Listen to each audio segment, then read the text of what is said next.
మన గార్డెన్లో పసుపు పండించానండి. ఈసారి అయితే చాలా ఎక్కువగానే వచ్చింది. దగ్గర దగ్గర 8 కేజీల పైనే ఉంది.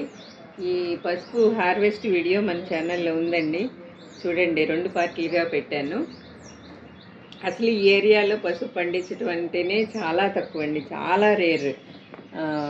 పొలాల్లో కాదు కదా, ఇళ్ళ దగ్గర కూడా పండించరు. అంటే ఈ క్లైమేట్కి సెట్ అవ్వదేమో మొత్తానికి, అందుకని. కానీ మన గార్డెన్లో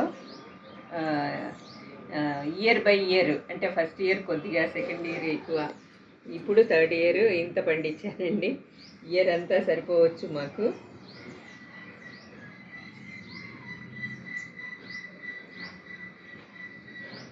వీటిల్లోనే కస్తూరి పసుపు, నల్ల పసుపు, మామూలు పసుపు 3 రకాలు పండించానండి ఈసారి. కాతే సపరేట్ చేసి ఓపిక లేక ఇక్కడికి హార్వెస్ట్ చేసి ఇప్పుడే తీసుకొచ్చాం కిందకి. సపరేట్ చేసి పసుపు ప్రాసెస్ చేస్తానండి.